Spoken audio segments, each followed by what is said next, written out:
ناظرین، ایک یہودی بچہ جس کی وجہ سے لاکھوں افراد نے اسلام قبول کر لیا۔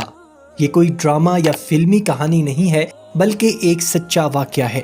یہ واقعہ بہت ہی سبق آموز اور دلچسپ ہے۔ بے شک اللہ تعالیٰ ہر چیز پر قادر ہے اور وہ چاہے تو وہ اسلام کے دشمنوں سے بھی ایسے کام لے سکتا ہے جس کے بارے میں کوئی تصور بھی نہیں کر سکتا۔ یہ بات 1957 کی ہے جب فرانس میں کہیں ایک رہائشی عمارت کے کونے میں ایک بزرگ آدمی کی دکان تھی۔ آس پاس کے لوگ اس بوڑھے شخص کو ابراہیم کے نام سے جانتے تھے۔ اس کی دکان میں ضروریاتی زندگی کی اشیاء کے علاوہ بچوں کے لیے ٹافیاں، چاکلیٹس اور آئس کریم بھی ہوا کرتی تھی۔ اس عمارت کی اوپر والی ایک منزل پر ایک یہودی خاندان رہائش پذیر تھا جن کا ایک 7 سالہ بیٹا تھا جس کا نام جاد تھا۔ جاد کے والدین کٹر یہودی تھے اور مسلمانوں کو حقارت کی نگاہ سے دیکھا کرتے تھے، اور انہوں نے اپنے بیٹے جاد سے بھی کہا کہ وہ کبھی بھی مسلمان بچوں کے ساتھ نہ کھیلے اور نہ ہی ان کے قریب جائے۔ یہ جاد نامی بچہ ہر روز ابراہیم کی دکان پر خریداری کے لیے آتا تھا، کیونکہ یہ بچہ یہودی تھا اور یہودیوں کی فطرت میں 2 نمبری اور حق تلفی ان کی جبلت میں ہوتی ہے۔ تو یہ بچہ بھی موقع دیکھ کر ابراہیم کی دکان سے روزانہ چاکلیٹ یا کوئی اور کھانے کی چیز کو چوری کرتا تھا۔ ناظرین، ایک دن یہ بچہ حسب معمول دکان پر سامان خریدنے آیا اور چاکلیٹ چرانا بھول گیا۔ جب وہ بچہ دکان سے جانے لگا تو ابراہیم نے اس بچے کو آواز دی اور پوچھا کہ آج چاکلیٹ نہیں اٹھاؤ گے کیا؟ جاد، جو آج تک یہی سمجھتا رہا کہ اس کی چوری ایک راز تھی، مگر معاملہ اس کے بالکل برعکس تھا۔ اس یہودی بچے نے اس مسلمان شخص ابراہیم سے معذرت کی اور اپنے کیے پر شرمندہ ہونے لگا، اور ساتھ یہ وعدہ بھی کیا کہ اگر وہ اس کو معاف کر دے تو آئندہ کبھی ایسا کام نہیں کرے گا۔ تو ابراہیم نے کہا کہ تم مجھ سے یہ وعدہ کرو کہ اگر تم آج کے بعد کبھی چوری نہیں کرو گے اور کسی کا حق نہیں مارو گے تو میری طرف سے روزانہ تمہیں ایک چاکلیٹ انعام میں ملے گی۔ وقت گزرتا گیا اور دونوں کے درمیان ایک اچھی دوستی اور محبت پیدا ہو گئی۔ جاد روزانہ ابراہیم کی دکان پر آتا، لیکن اس کے والدین کو یہ بات ناگوار گزرا کرتی اور وہ اس کو منع کرتے کہ مسلمانوں کے ساتھ تمہارا اٹھنا بیٹھنا ٹھیک نہیں، وہ تمہیں اپنے جیسا بنا دیں گے۔ اور اسی طرح 17 سال کا عرصہ گزر گیا۔ اب جاد جوان ہو گیا تھا، مگر ان کی دوستی میں کوئی کمی نہیں آئی تھی۔ اس کو جب بھی کسی مسئلے کا سامنا ہوتا تو وہ اس بارے میں ابراہیم سے مشورہ ضرور کرتا۔ تو ابراہیم دراز سے ایک کتاب نکالتا اور جاد کو کہتا کہ اس کو کہیں سے بھی کھول کر مجھے دے دو۔ جاد وہ کتاب کھول کر اس کو پکڑا دیتا اور ابراہیم اس کو اس کی پریشانی کا حل اسی کتاب سے نکال کر بتا دیتا تھا۔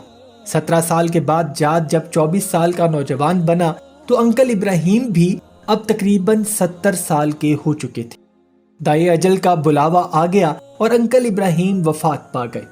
انہوں نے اپنے بیٹوں کے پاس جاد کے لیے ایک ڈبہ چھوڑا اور وصیت میں حکم دیا کہ اس کے مرنے کے بعد اس ڈبے کو اس نوجوان کے پاس پہنچا دیا جائے۔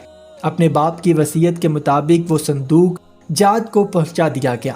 جب اس نے وہ صندوق کھولا تو اس کے اندر وہی کتاب تھی جس کو وہ ابراہیم کو کھول کر دیا کرتا تھا۔ اس نے وہ کتاب اپنی الماری میں رکھ لی اور دنیا کے کاموں میں مصروف ہو گیا۔ ایک روز اس کو ایک پریشانی نے گھیر لیا، تب اس کو انکل ابراہیم کی یاد آئی، لیکن اب وہ اس دنیا میں نہیں تھے۔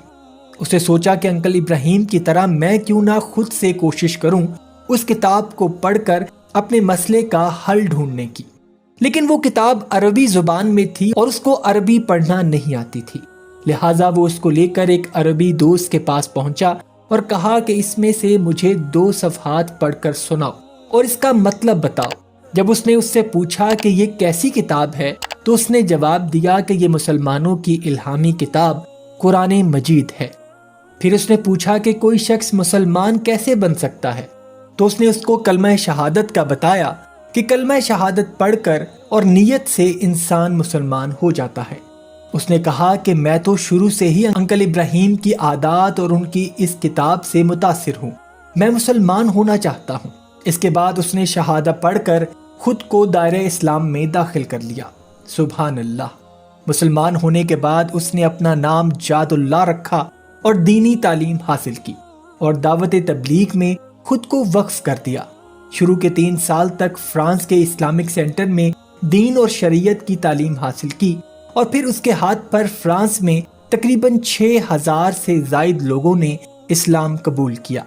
ایک روز جب جاد اللہ انکل ابراہیم کا دیا ہوا قرآن پڑھ رہا تھا تو اس کو اس میں ایک دنیا کا پرنٹڈ نقشہ ملا اور اس میں بر اعظم افریقہ کے ارد گرد لکیر کھینچی ہوئی تھی اور ساتھ ایک قرآن کی آیت لکھی تھی کہ اپنے رب کے راستے کی طرف دعوت دو حکمت اور عمدہ نصیحت کے ساتھ۔